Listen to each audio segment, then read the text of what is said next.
Hello students, welcome to EPG Pathshala.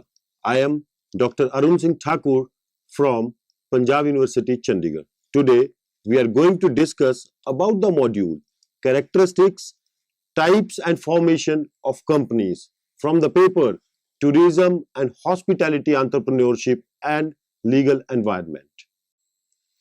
This present module discusses in detail about the types of companies exist in India under the Companies Act of 1956 and latest Act of Companies, that is 2013, and other legislation options. After studying this module, the students, you will be able to define the meaning of company law, explain the definition of company, define the characteristics of company, make a list of different types of companies and differentiate between public and private companies. Let us start. Globalization in the world resulted in the emergence of multinational companies. These multinational companies run on big finances and thus risk involved is major. The partnership firms having two major limitations. The one is unlimited liability of the partners involved and the other is access to very limited resources. Here comes the need of a separate law which is called as company law, under which company is formed, overcome the limitations of the partnership business. The multinational companies like Samsung, Apple and many more have their investors as well as customers from the worldwide market. In India, there are also certain companies which operate at global level like Tata Industries, Reliance Industries, etc. Now, what is company law? A law which regulates the functioning of the companies as well as the business enterprises is termed as company law. This law applies to all type of associations working for profit or maybe non-profit purpose. The company law defines the responsibility of the members, the legal entity of the company, incorporation procedure of the company and procedures for the regulation of the company affairs in day-to-day working. In India, the company law is governed by an act which was called as the Companies Act of 2013. Earlier, there was the Companies Act of 1956. Now let us understand the meaning of company. The word company has no technical legal meaning. It may be described as an association of persons for some common objective. The purpose for which people may associate themselves are diverse and include economic as well as non-economic objectives. But in common parlance, the word company is normally reserved for those associated for economic purpose, that is, to carry on a business for profit. The definition of the company given by Professor Hene: a company is an artificial person created by law having separate entity with a perpetual succession and a common seal. Under the Section 3, Part 1 of the Companies Act 2013 defines a company as a company formed and registered under this act or an existing company.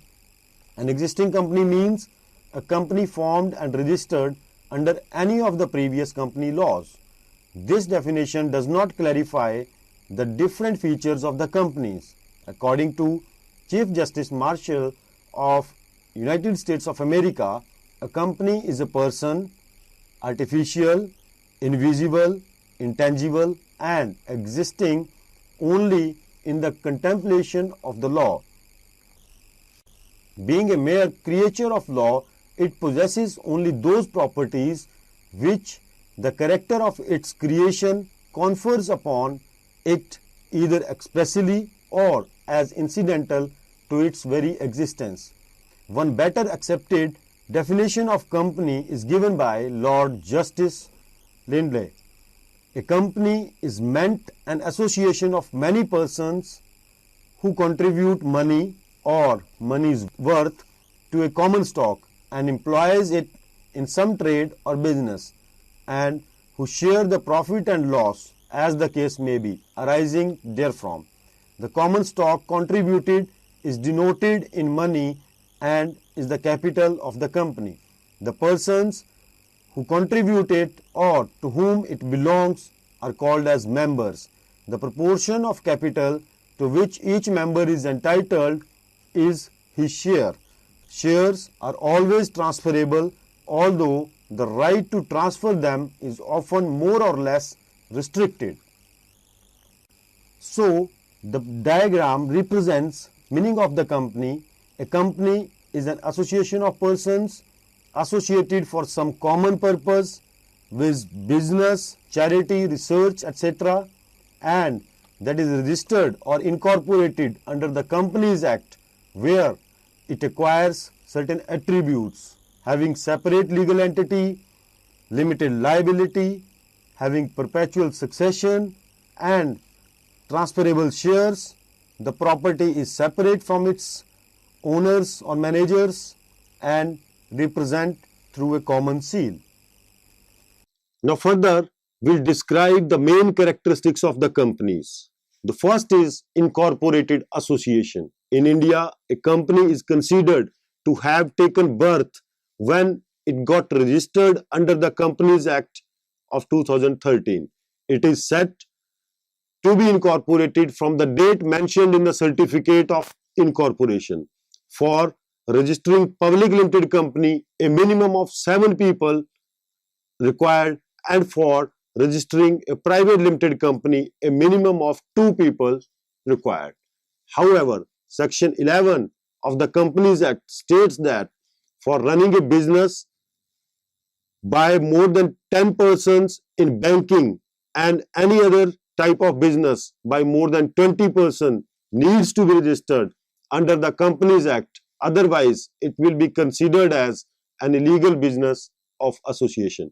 The persons registering their name for incorporating company must subscribe through memorandum of associations and articles of association. Also, they can choose from the options to form a company with or without limited liability. The point number 2 states artificial and legal person as its characteristics.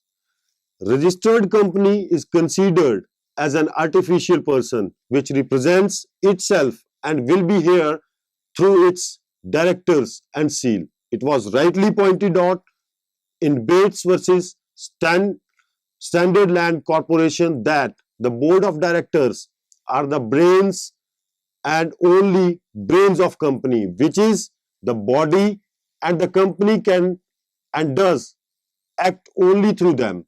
But for many purposes, a company is legal person like a natural person. It has the right to acquire and dispose the property, to enter into contract with third parties in its own name, and can sue and be sued in its own name.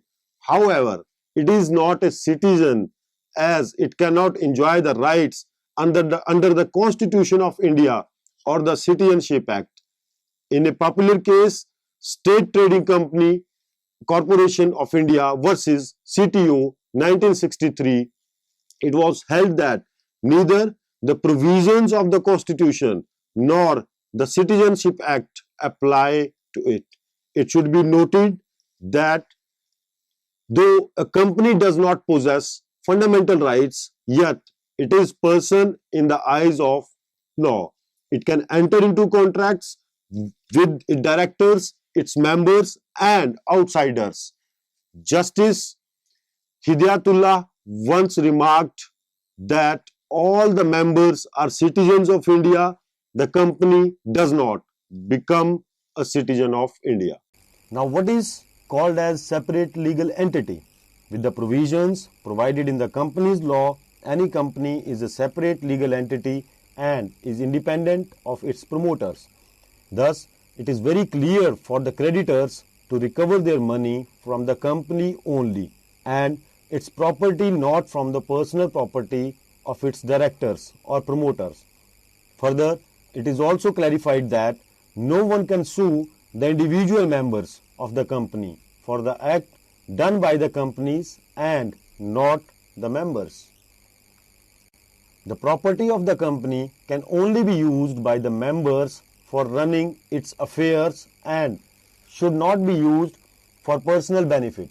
Thus, no member can claim the property of the company of his own under any circumstances. The company is considered as separate legal entity by the following: 1. Honorable Supreme Court or the courts, the Income Tax Department, the shareholders, the public, and the promoters. Now, what is perpetual succession? Company do not dies on the death of either of its promoters or all promoters.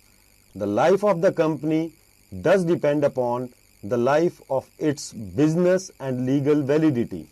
Members in the company are of temporary nature, which can come in and go out. Even many incidents are there when all the members of private company died and even after that company survived. Thus, company can be compared with a river which flows continuously despite of the geographical settings. What is termed as common seal? For representing itself, company uses its official seal like the natural person. Put signatures. Its members are authorized persons for acting on behalf of the company. The company is bound legally only if documents contain its seal and signature of the members. For a fixing, steel company proceeds through its regulations and articles of associations already submitted to the Companies Act during its incorporation. Now we'll try to understand what is limited liability of the members. A company can be registered either limited by shares or limited by guarantee. The members' liability in the company which is limited by shares is up to the value of the shares they hold. For example, if a person holds 30% of the shares of a company amounting rupees 2 lakh out of a total capital, his liability will be paying up to rupees 2 lakhs or less. On the other side, members' liability in the company limited by guarantee is up to such amount for which members submitted their undertaking and contributed in the assets of the company. Further, we'll try to understand what is transferability of shares.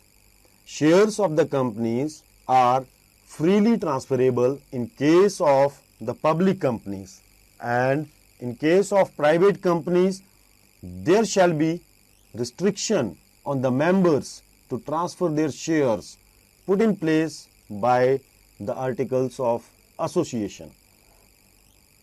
For the description of separate property from its members, as discussed earlier, that the company is a separate legal person, has its property is also distinctive from the property of its members.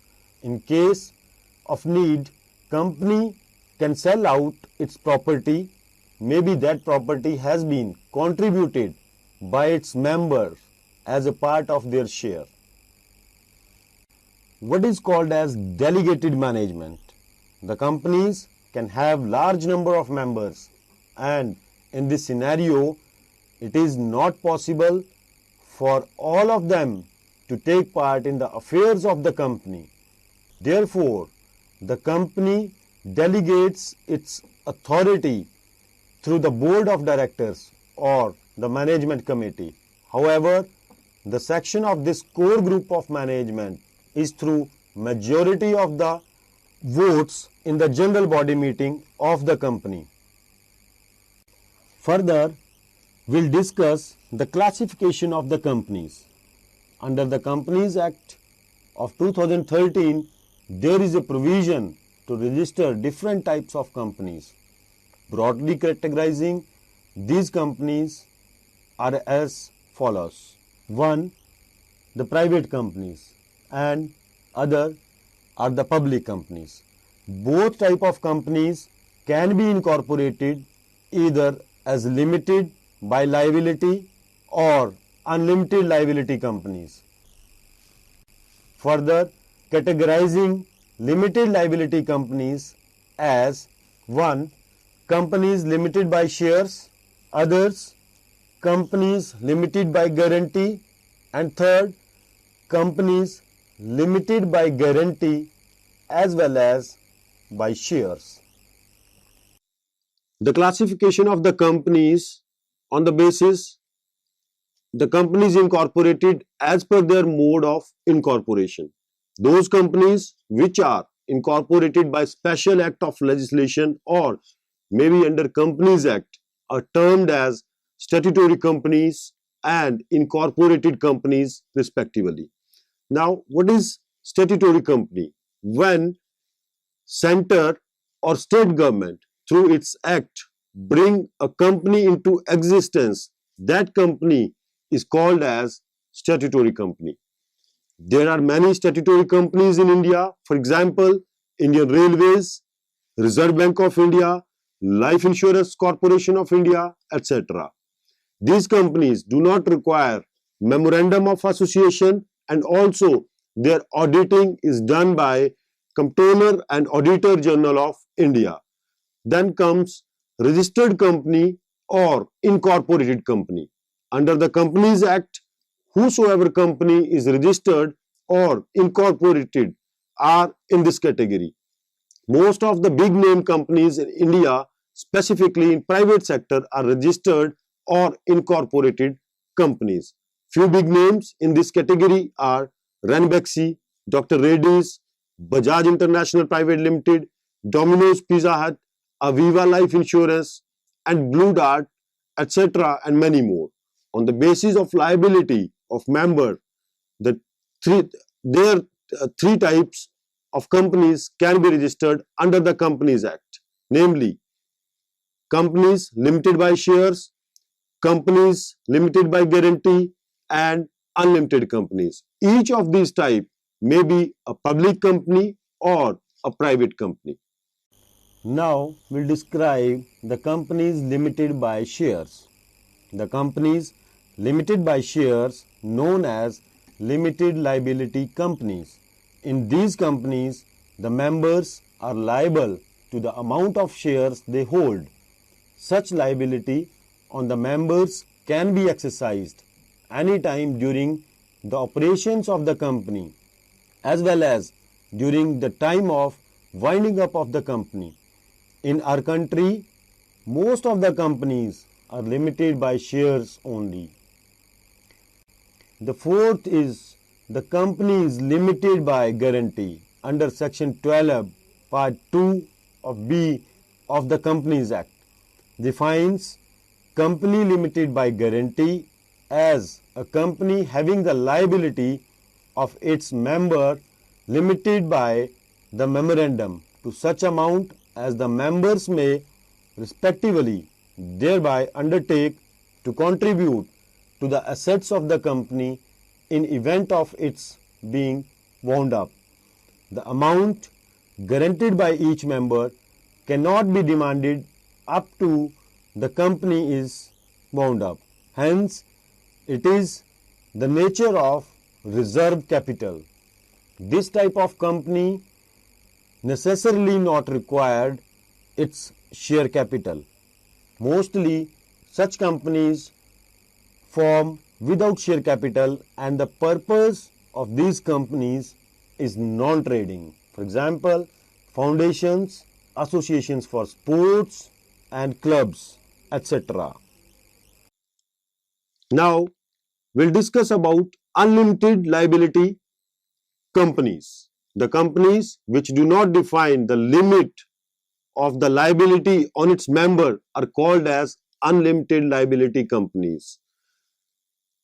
The members of the company are liable for all the debts and the liabilities of the companies in any case. If the assets of the company are not sufficient to fulfill the liability, then the personal properties of the members will be utilized to fulfill the debts. It is just like the Partnership Act for calculating the liability share of the members in proportion of the shares and the interest they are having in the company. Now we'll discuss the company types on the basis of number of members. Public limited company and private limited company are the two types on the basis of its members. First is public company.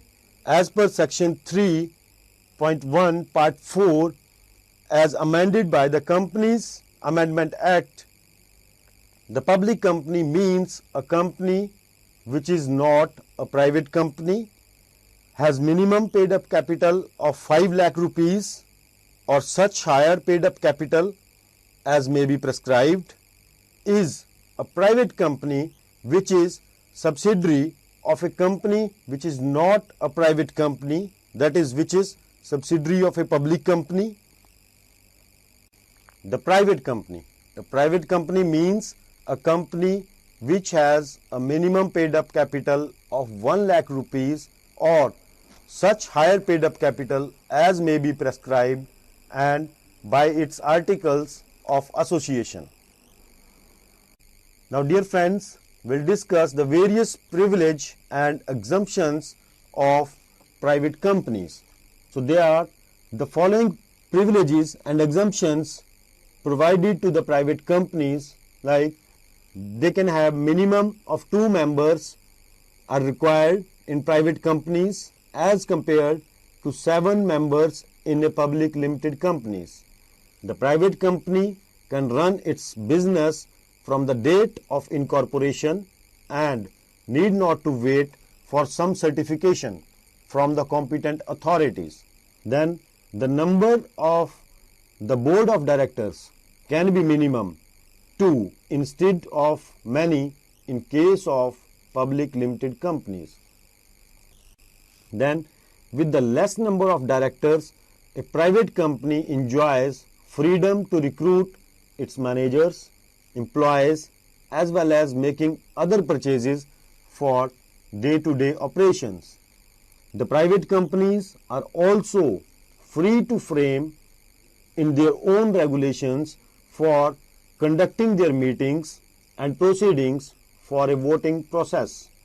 There is also a freedom for becoming one person becoming director of as many as companies, where as in case of public companies, one person can act as director of not more than 15 companies. For the directors of private company, minimum qualification is also not a criteria. Apart from this, there are some other kinds of companies like foreign company. What is foreign company? A company which is incorporated in some foreign country and having its registered business in India is called as a foreign company. Here we need to clarify that the company which is incorporated outside India and have their agent for business promotion in India cannot be termed as foreign company. It will only be termed as foreign company if it specifies during its registration process about its foreign contracting company and thus establish an office to carry down the business operations of the company. It has been held in a case, famous case of Johnson's versus Aston Phil in 1989, where a mere presence of a representative of a foreign company is not sufficient if his only authority is to solicit order from the customers but not to make contracts on behalf of the company.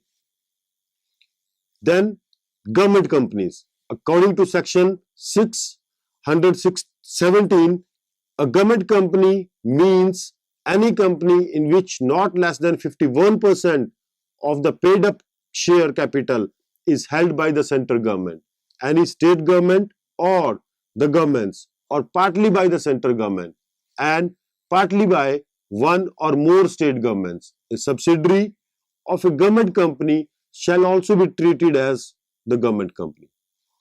Here it is noteworthy to discuss that the government companies can only be registered under the Companies Act of 2013, and companies termed as statutory companies and formed under certain statutes of legislature, for example, State Bank of India, the Reserve Bank of India, Life Insurance Corporation of India, are thus not to be called as government companies. What are holding and subsidiary companies? Holding companies and subsidiary companies are relative terms. A company is a holding company of another if the other is its subsidiary. Section 4 of the Companies Act defines a company to be deemed to be a subsidiary of another if and only if that other company controls majority constitution of its board of directors, or the other company holds more than half in nominal value of its equity share capital, or it is a subsidiary of a third company which itself is a subsidiary of the controlling company. What are called as investment companies? An investment company may be defined as a company whose principal business is the acquisition of share, stock, debentures or other securities. A company will be an investment company if its principal business consists in acquiring, holding and dealing in shares and securities according to its own memorandum. The investment companies does not hold the shares of other companies and thereby earn through the increased share value, but they also deal in trading of the shares and securities of other companies. Normally, these companies are treated as the companies who do not run their operations or manufacture product and services for generating profits. The other types of companies, the public financial institutions. Another category in the list of type of companies is the public financial institution. Here are few such institutions in India. The Industrial Development Bank of India, IDBI, the Union Trust of India, UTI, the Life Insurance Corporation of India, LIC. Now, friends, we'll try to understand what is single person company. When some company registered by one individual with family members as the names of required members in order to save tax and protecting control of the business from outsiders as well is termed as single person company. Such companies do not fulfill the regulatory conditions and also termed as company owned by family or single person. And lastly, we'll try to understand what are called as unregistered companies as per the provisions in the Act. Section 582 of the Companies Act defines an unregistered company to include any partnership, association or company consisting of more than 7 members. The expression shall, however, not include a railway company incorporated by any act of Parliament or other Indian law or any act of Parliament of United Kingdom, a company registered under the Companies Act of 1956, a company registered under any previous company's laws and not being a company the registered office whereof was Burma, Aden or Pakistan immediately before the separation of the company from India. So, the students, let us now summarize what we have learned in this module. The Companies Act provides for a variety of companies that may be promoted and registered under the Act.